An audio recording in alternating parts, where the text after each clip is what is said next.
Well, good afternoon, everyone. This is Professor Andrea Benjamin with our week 4 live lecture. I am starting to really look forward to our lectures every week.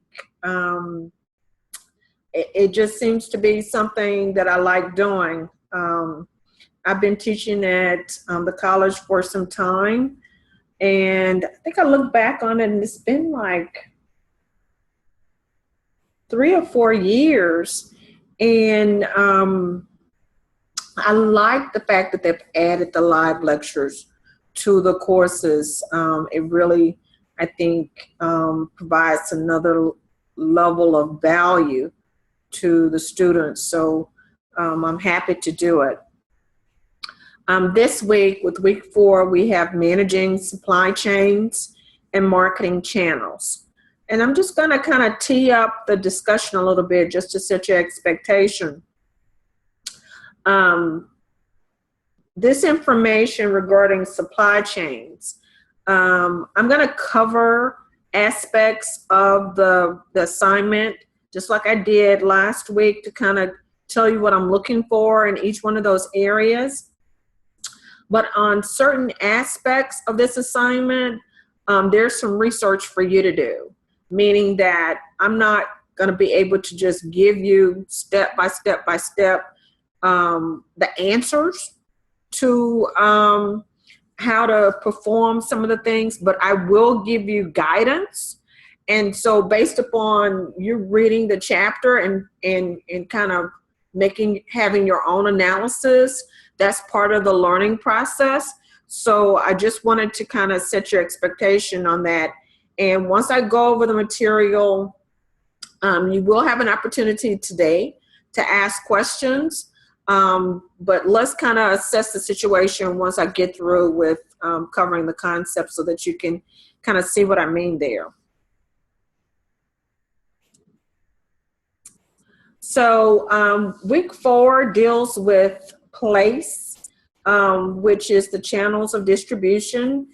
It's also the 1P that deals with place out of the marketing mix and the 4 Ps. And so I kind of touched upon it during the week 1 lecture. I told you about direct and indirect channels. And so I kind of laid the foundation for, a lot of the concepts that we're going to cover. One note about the concepts in studying marketing.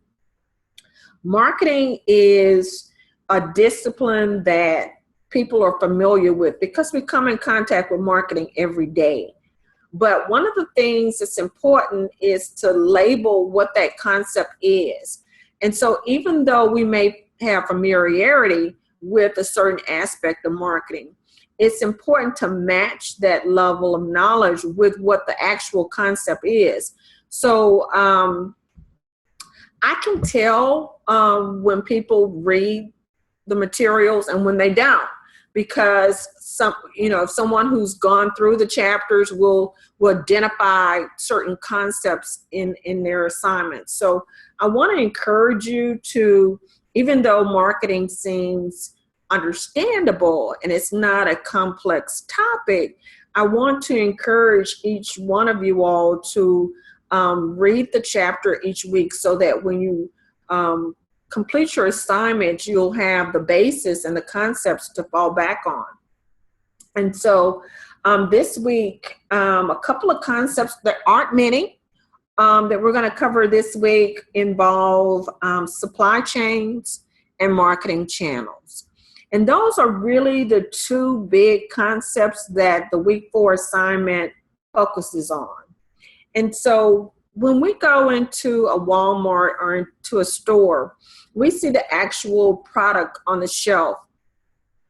However, there are a number of suppliers that were used to make that product, as well as a number of channel partners that were used to get the product from the manufacturing of it to the point where it is on the shelves of our stores.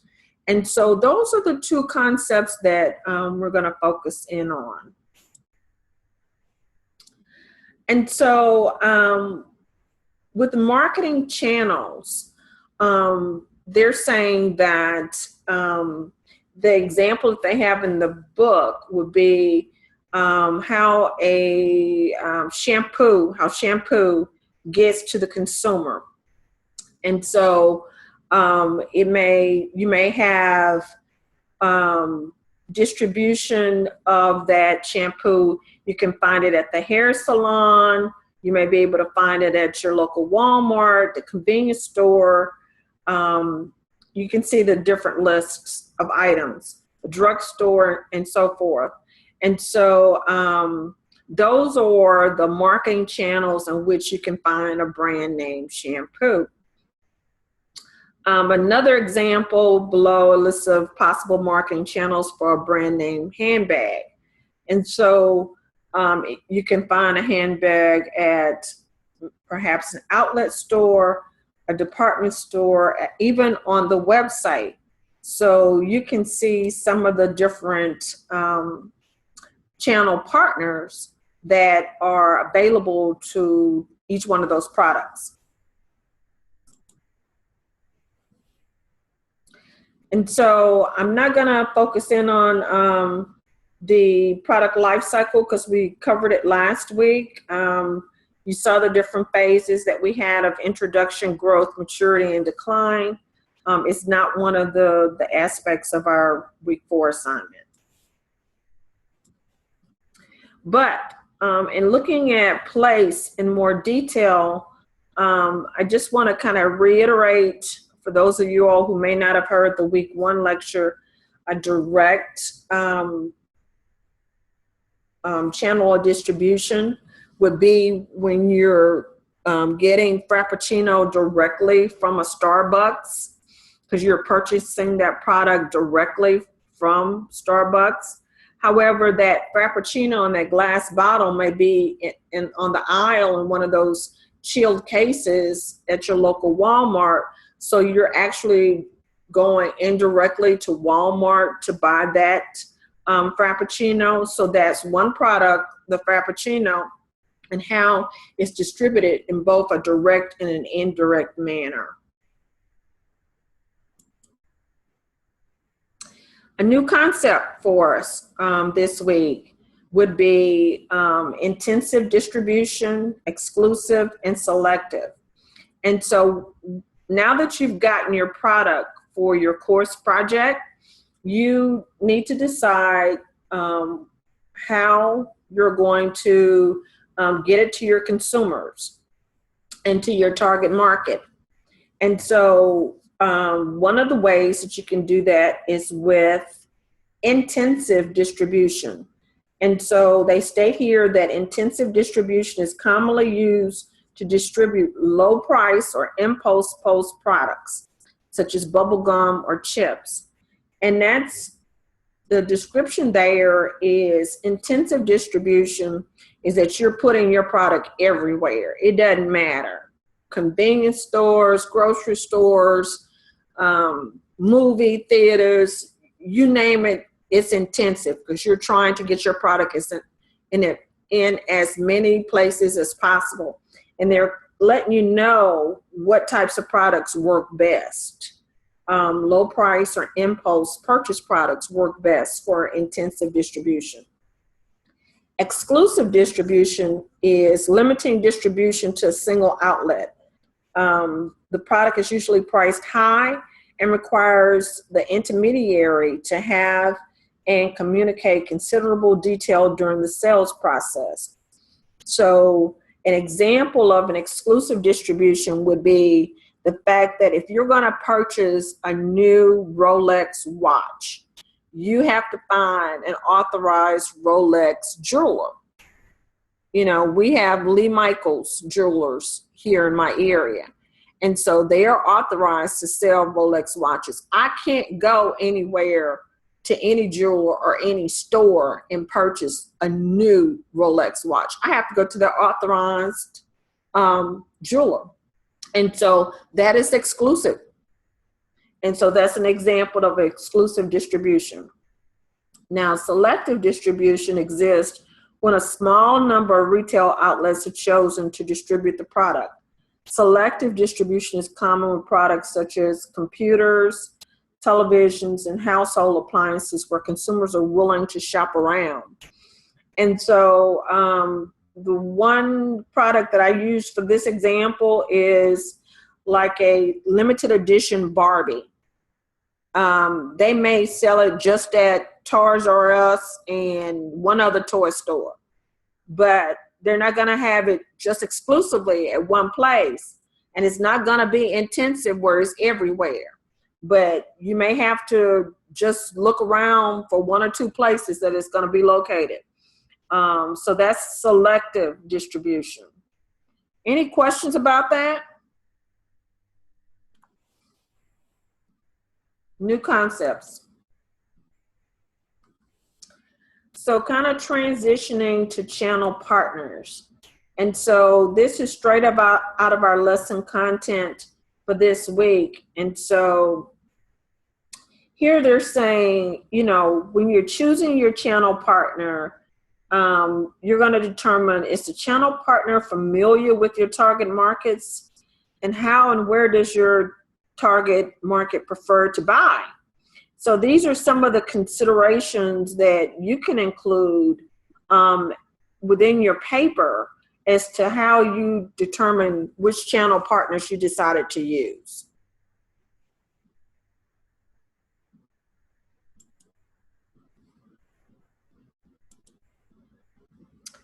So a little bit more about channel partners. One of the concepts in the book includes intermediaries, and intermediaries are kind of like wholesalers.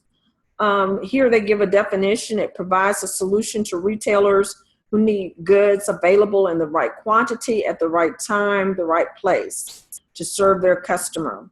So if I manufacture a product and I'm going to sell thousands of units of this particular product, I may want to use a wholesaler or intermediary as my channel partner to interface with the retailers. And so that's one of the options that I have in terms of looking at how I'm going to get my product from the manufacturer to the consumer. Now, some of the other functions of intermediaries or channel partners include consulting, marketing, promoting, logistics. So you may have channel partners who perform each one of these functions. This slide right here is probably key, because one aspect of the assignment is asking you, what role will your channel partners play? And so on this slide, it kind of shows you what are some of the things or functions that a channel partner can do. And so I want to make a point here about logistics, because when you're flow charting your how your product is going to go from the manufacturer to the consumer. You know, let's say it goes, you know, you have a manufacturer who's going to assemble your product. Well, first of all, you have your suppliers that's going to give you the raw materials to be able to make your product. And then it gets manufactured. And then are you going to sell it on the website, but directly to your consumers? Or are you going to go through a wholesaler, an intermediary, to the retailer, then to the consumer? Or are you going to go directly from the manufacturer to retailers? Those are the decisions that you have to make when you're looking at your channels of distribution strategy.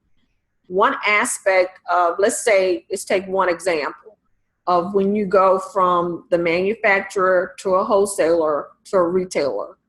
You're still going to have a trucking company to pick up your products from your manufacturer and send it to your wholesaler. So logistics, what they say, shipping and transporting, you know, you would need some type of, all those big trucks that you see on the highway, you know, some type of JB Hunt or some other type of trucking company to pick up your goods and take them to the wholesaler, or pick them up from the wholesaler and take them to the retailer. Or you may have a warehouse that it goes from the manufacturer to a warehouse. From the warehouse, truck it over to the wholesaler. And then wholesaler, then get a truck logistically to take it to the retail outlets.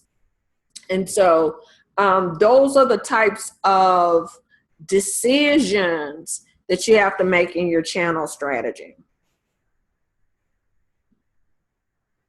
So I'm going to veer off and talk about two other concepts, and then we're going to come back to supply list and also the marketing channels. Just to tell you about another concept, it's the push and the pull strategies.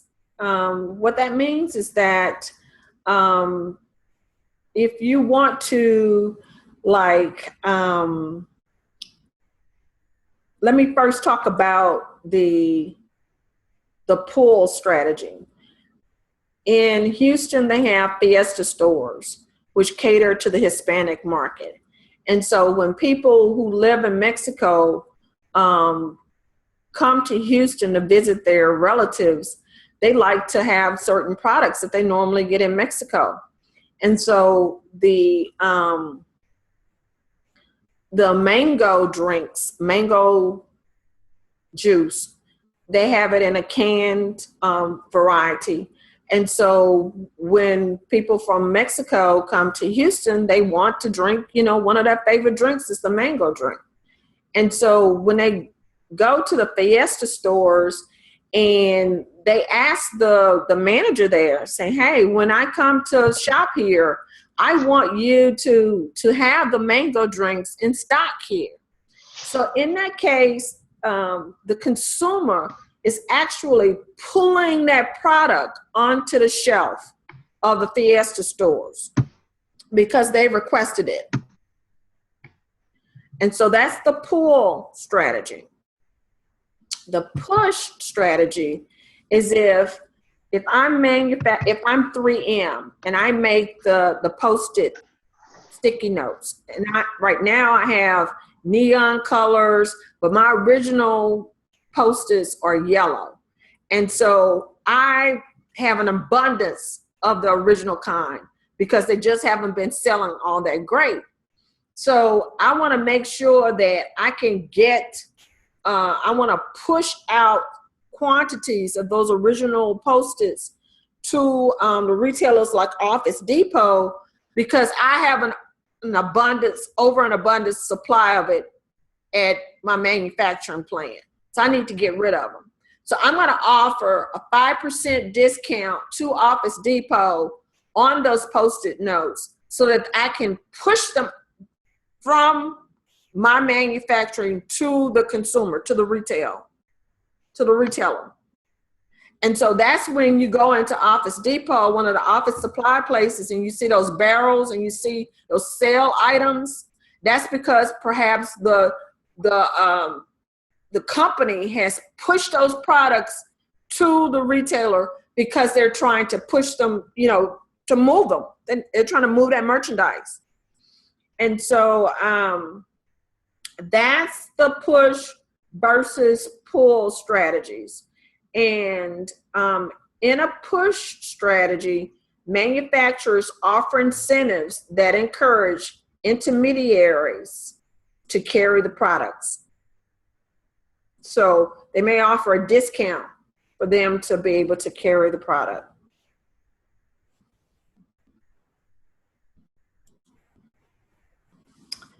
Okay, so going over the assignment, I've highlighted some things.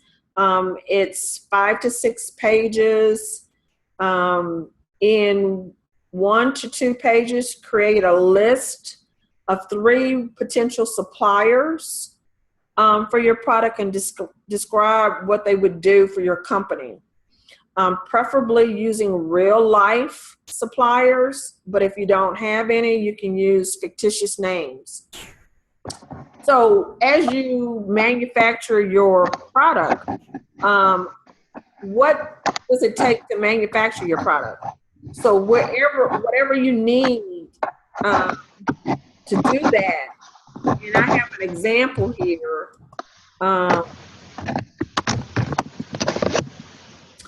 For example, I like liquid fragrances for my home. And so they kind of pour into a fragrance burner that kind of heats up with a light, but it has a nice smell in my home. And so that liquid fragrance I buy from Africa Imports. And they probably get the ingredients for that liquid fragrance from a perfumery in Africa, but wherever you get the raw materials for your products, that's going to make up your supplier list.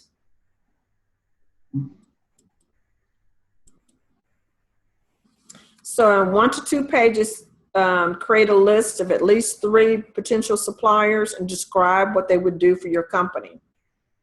In 1 to 2 pages, create a list of 3 potential channel partners. And so those could be wholesalers, retailers. You do have, and you're supposed to describe what they do for your company.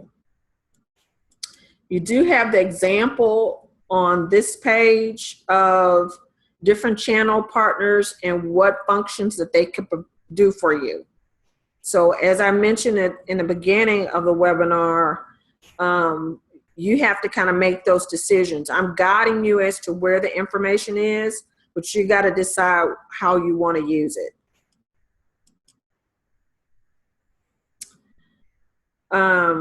The third thing is using the companies listed in your supplier list. Create a diagram of suppliers that traces your offering back to the raw materials. So you can use in PowerPoint, they have shapes that you can use to diagram, you know, where does a raw material start? And then how does it get to the different list of raw material suppliers to where you have a product? So it's actually a diagram of suppliers. Next is using the companies listed in your channel partner list. Create a flow chart that shows at least 3 potential pathways to get your product to the consumer. In the course of this discussion tonight, I mentioned a couple of pathways. Are you going to go from the manufacturer to the logistics, to the trucking, to the wholesaler, to the put it back on the truck and go to the retailer? Are you going to go from the manufacturer and sell directly from the website? You know, how are you going to get your product to the consumer? Even if you sell it on a website, you still got to use logistics to get the product to the consumer, right? Because, you know, you can say that, you know, UPS or FedEx or whoever it is going to be responsible for on-demand shipping, you know. So you really got to think through, how's the product going to go from the manufacturing process to how you get it to the consumer. Is that what you want us to map out in Visio? Well, I would use Visio, but you can use Visio or wherever you want to use, but it's a flow chart is what's needed. Okay, can you see Visio because I tried doing that one and the teacher had issues with it before.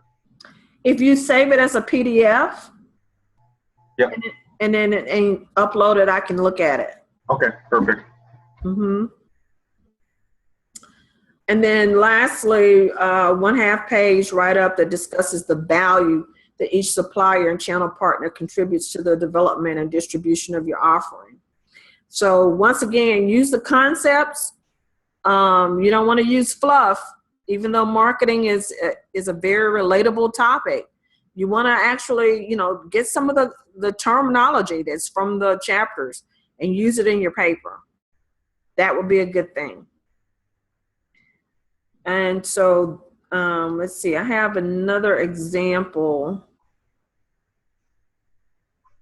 I already talked about 4.2 and 4.3. I think that was this chart, this chapter 4 slide. The channel partners, here's another example of, it's not diagrammed, but it's just to kind of have us a discussion. If I were to sell wigs, for example, I may get the supplier for my wigs, I may actually get it from China. And then Amazon, because I sell on Amazon, they actually have the warehousing and the shipping. So I may use Amazon fulfillment to take my customers' orders.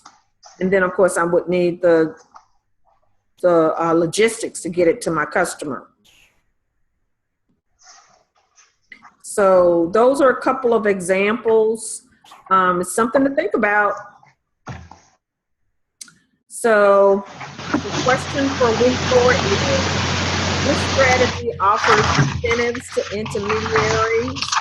And the answer is the push strategy. So the answer for this week is push strategy. It offers incentives to intermediaries to carry the product. So what questions do you have?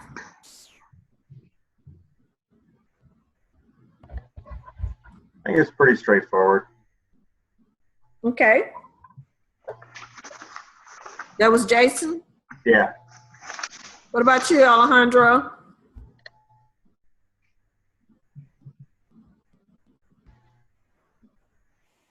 Tim? I have a question about multiple channels of distribution. If your product, if you're planning for your product to be distributed to a wholesaler or a dealership, and in this project, we'll be identifying 3 channels of potential distribution. If your product is designed for one, how do you identify, what are you looking for in the other 2? Well, there are different types of wholesalers. Are you going to use, for example, is it going to be a wholesaler that also warehouses product and also handles the shipping? Or could you have a wholesaler that just handles getting the orders from the retailers? So different wholesalers can do different functions. So I would illustrate it like that. Okay. Okay. Thank you. You're welcome. And then I have another user, I don't know your name, but if you have any questions, feel free to go ahead.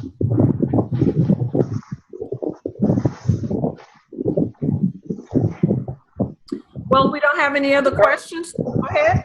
Regarding raw materials, okay. So, say I don't know what this system that I'm using for my project, what it's made of. I mean, I know it's computer based. So, how do I describe raw materials? I mean, am I going to make the stuff up, pull the stuff out? Well, you're going to have to get the motherboard. If it's a computer, you're going to have to get the casing.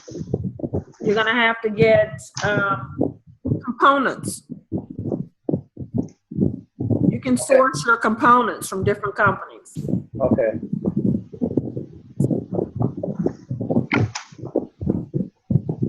Any other questions?